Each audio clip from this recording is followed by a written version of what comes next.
We grew up in an era where the Dominicans gangs were taking off hard in our neighborhood.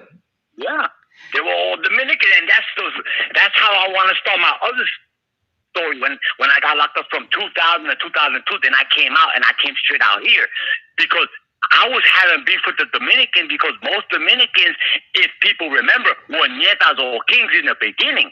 When we started kicking them out or whatever happened, they became Trinitarios. Most of them original Trinitarios were Kings or Netas if they do their homework. If they do their homework, I got along with them. If they do their homework, a lot of them were Kings or Nietas, but there's a lot of now new millenniums that are Trinitarios and they put in that work on their own. Like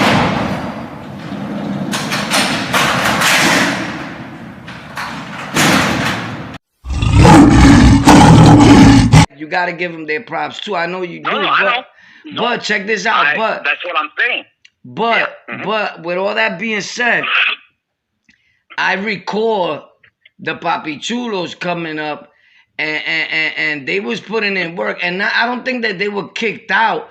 I think that they just found something that they could call their own, because like Kings and Nietas was Puerto Rican dominant. You know what I'm saying? So and I said it in one of my stories. And as time went on, Puerto Rico came down. As time went on and people started telling them like, yo, why you in that? You Dominican, join this. We got our own thing. Then they started moving on to that. You know, I always lived the theory that, you know, whatever I was or whatever I am, I'm never going to be nothing else. So that's why like right now, I'm a podcaster. I make content. You know what I'm saying? I don't come on here promoting gang or gang violence, but I would never be nothing else. Like I was King, and that's that. Like, it's a rap. You know, I don't know that double jacking and all that force claiming and all that. That's corny to me. But check this out. The Dominicans were definitely deep in Sunset Park. Yo, and the guy that, and I don't want to, you know, touch on this too much, but what I remember is somebody got arrested for the situation with Caveman. Was it? I think so. Yeah. Because that shit turned big, bro. But you know, but you know what it was? That dude, I grew up around them kids on 3rd Avenue, and they told me when it was him, or not that it was him, I can't, allegedly, right, that he got locked up for it. I couldn't believe it. If I got the story right, because somebody leaving the, you know, or correct me if I'm wrong, but, you know, you could correct me yourself, but I remember from what the kid that got arrested for it was from 3rd Avenue. That's what I heard. So that probably was him. Yeah. That's what I heard, but I could be wrong. But anyway, I heard that it was an incident over a female. So I don't... You know, there's stories to everything. There's stories to everything. But this is what I remember. Like, remember, these stories were around when we was youngsters. And even though Caveman grew up on my block, he took off that way with the Netas, with his brother Elbing. And we kept it moving, you know, getting locked up, doing what I was doing with the Kings, you know? Right. So at that time when I was really out there like that, hard body. But at the end of the day, they were all great dudes, man. I got love for all parties involved. You know what I'm saying? Because I know their family. And if I got it wrong, that it wasn't blamed for that situation, then I apologize. And my condolences go out to Caveman and his family and everyone else. But that was a serious situation that hit the paper too.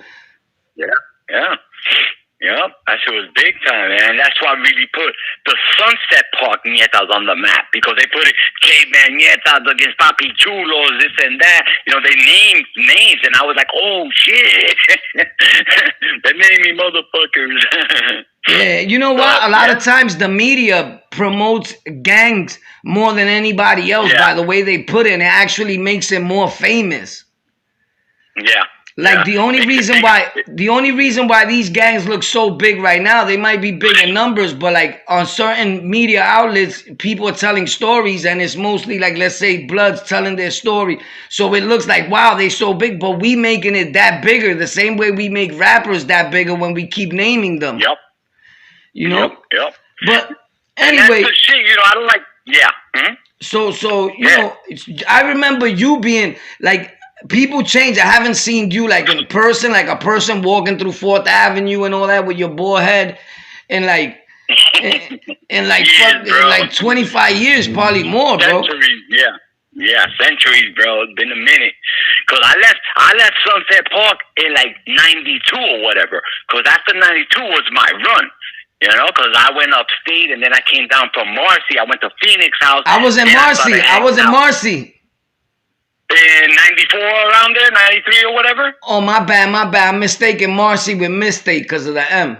I'm sorry. I wasn't in Marcy. I was in Misstate. I got out to a program, and Marcy was part of a program, Phoenix House. You know, back then they were giving them out like candy. Oh, you want a program instead of doing 2 to 4? Here, take it. Fuck it, I'll take 6 months. Go to a program, I'm an addict, you know? Yeah, that's exactly what they was doing with a lot of drug cases and certain robberies, depending on the category of robbery, because I had a 4.5 to 12, and they gave me a program, even though I laid up for 2 years on the island, like about 18 months before they came and picked me up. That's when they used to take forever to come get you. And although I was comfortable on Rikers Island, it's like I didn't want to leave, as sad as it may sound, but we became accustomed to it. Yeah, you get comfortable. You get super comfortable. You get super comfortable. And not only that, when they came and got me, I wound up wasting time on my life. Although it was helpful, I still wind up getting kicked out of the program anyway and wind up doing time regardless. But I got a program a few times in New York. They give you, people cry, but they was giving easy passes, bro. Yeah. That's what I'm saying, and that's part of my history too. I was like, you know, I was going to jail, then I was going here. That's why, you know, people were like, you say you did time, but this and I'm like, listen, there were like thousands of people that I knew. I didn't want to hang out with them because I still with my people. So if you didn't see me, fuck you, but I was there, you know. But most of the time, I was in and out of the programs also. So I'll be on the island, they'll snatch me up. I go to Phoenix, or I go to Sukasa. They even send me to Samaritan Village. I cut out of there and shit. So it was like a round of thing, you know. Then I go right back to the island. Then they pick me up again. And but listen, I was playing the system back there, you know. Yeah, what's up? Listen, one thing I want to say about that, because you said thousands of people and people say they don't see somebody. What happens is this, with this storytelling or whatever people want to call it. I don't consider myself a storyteller because a storyteller is any motherfucking dude that makes up a bunch of bullshit. He's just a storyteller. What type of stories he's telling? There's friction stories, there's action stories. So I always tell people when they be like, yo, you're a good storyteller. So when a dude says you're a good storyteller, in my back of my head, I'd be like, your mother's a storyteller. I am a podcaster or whatever, you know, and I'm not saying it to you per se, I'm saying in general, you know. So, I want to get a name too, because I don't know what I am. They're like, what are you, a podcaster? I'm like, I don't know. I just say my life story, you know what I'm saying? What I've been through. I don't know what the fuck I am. I'm a YouTuber, whatever. But a dude at this point, I mean, storyteller is cool. I just, you know, I say, you know, I got jokes in my own head. I say that. But check this out. One of the things I wanted to say was that, so when people be like, yo, I never seen this dude, Mario or Sade on the island, never heard of him. I always tell people, listen, you can't go off of that, because what happened was that these dudes started trying to put to the media when they came out telling their stories. A lot of people do it like, I never heard of him, so he wasn't ringing bells. He was nobody. If they don't know, like if that individual that was putting in work didn't hear of you, you was nobody. And it doesn't work that way. Because I was in buildings where some of these dudes are telling their story on all these platforms.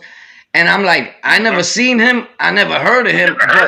But somebody else is like, yo, he was there and all that. So it goes to show that that's a lie. I always say that, like, don't believe these dudes where if they didn't hear about the person, he was nobody, because you don't know everybody on the island unless you're a super bitch like dude and you a gossiper and you in every fucking gossip, my dude, and you moving your buns all over the building and still in awe. You don't know everybody, because I was worried about me and my peoples. I wasn't paying mind to the next dude's name. You feel me? What I did was I worried about when I encountered the dude. Then I'm worried about your name. I'm not good with names. The feds and judges and lawyers need to know people's name, not me. They're good with names. You feel me? You know, and that's what really ticked me off, because, you know, I heard a few stories here and there, even on QUEENZFLIP. But the shit that they were saying that kept pissing me off was We wiped out the Netas. We took them all out. And I'm like, hold on, there was some fucking heavy hitters. I was one of them. And I don't give a fuck who you are, whatever the fuck, you know what I'm saying?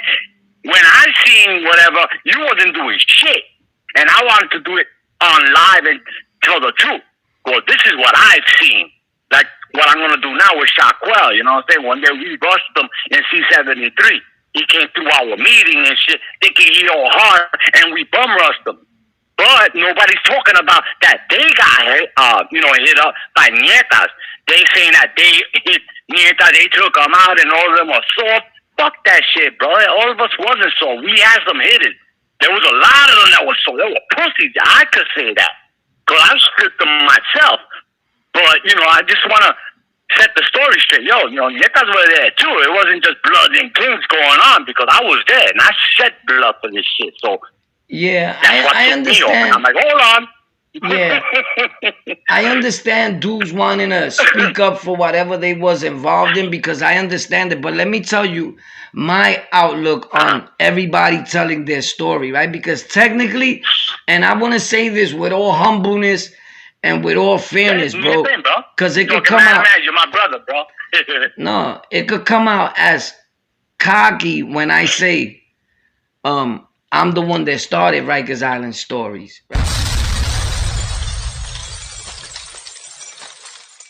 Right? And you did.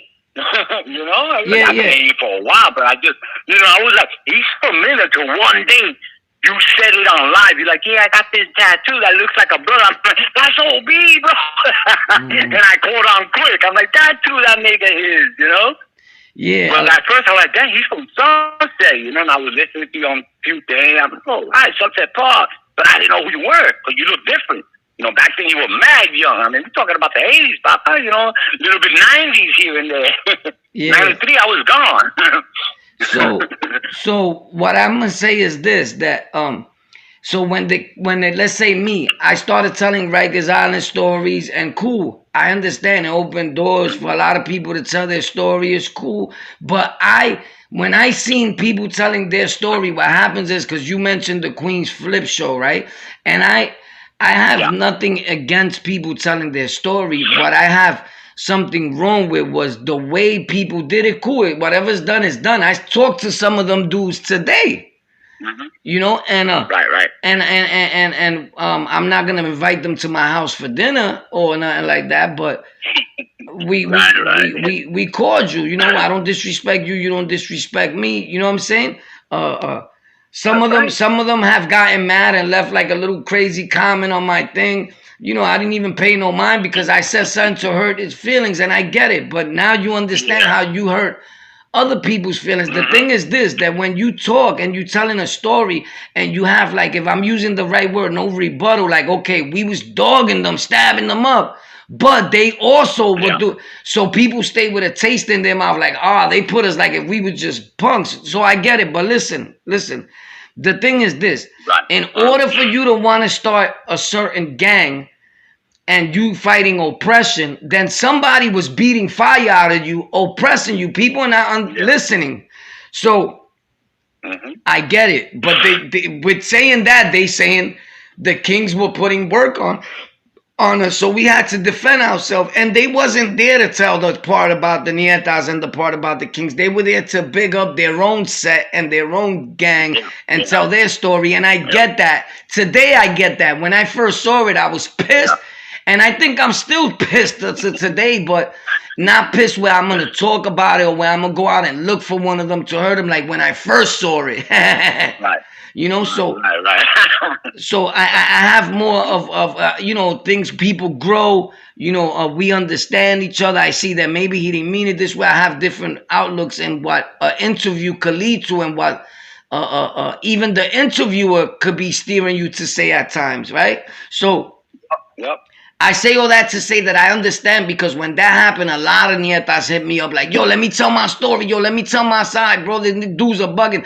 But I was there with Netas when they put it in, right? A lot of them. Right. So not all of them were straight buns. And everybody got busy, right?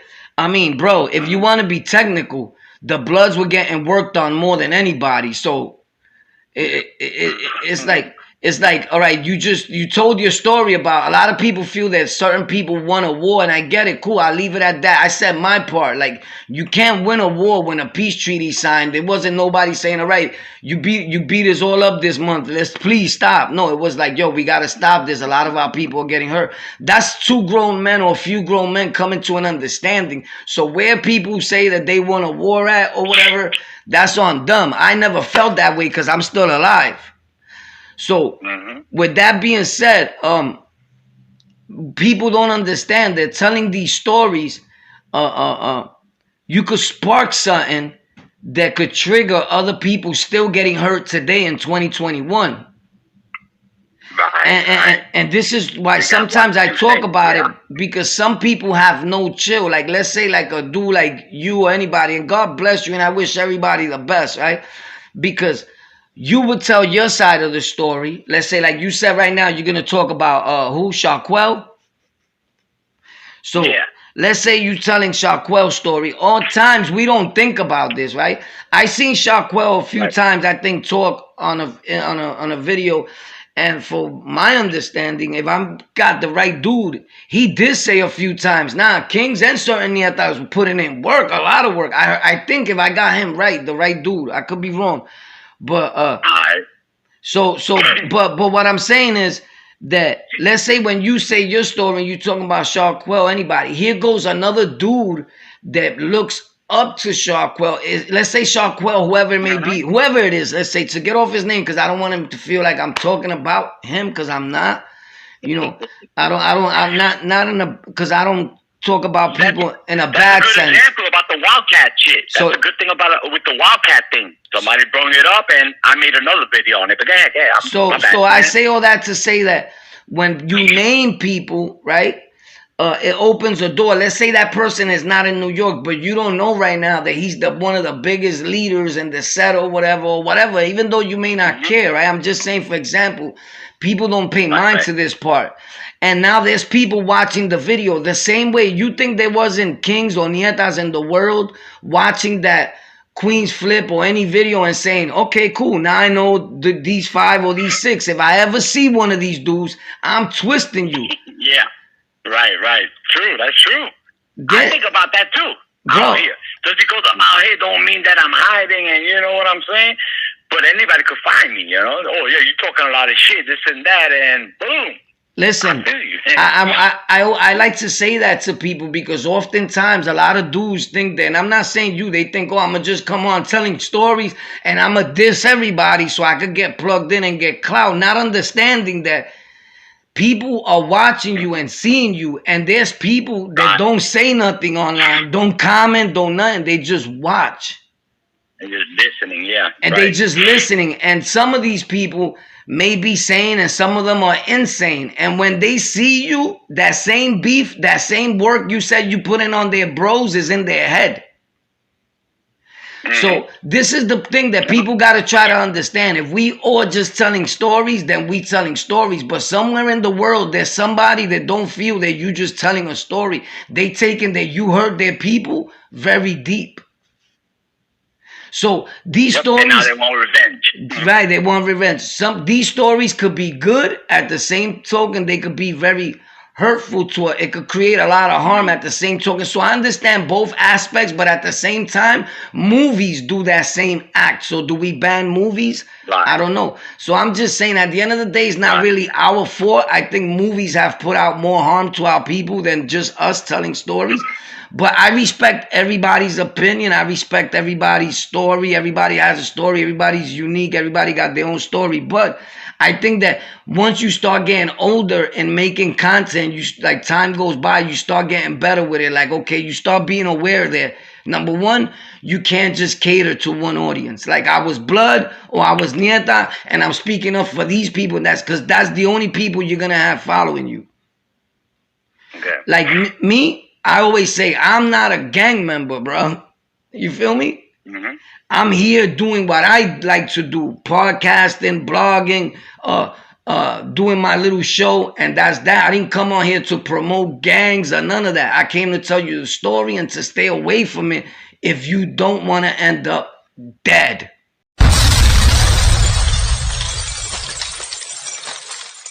But sometimes people get the misconception that we here glorifying the situation.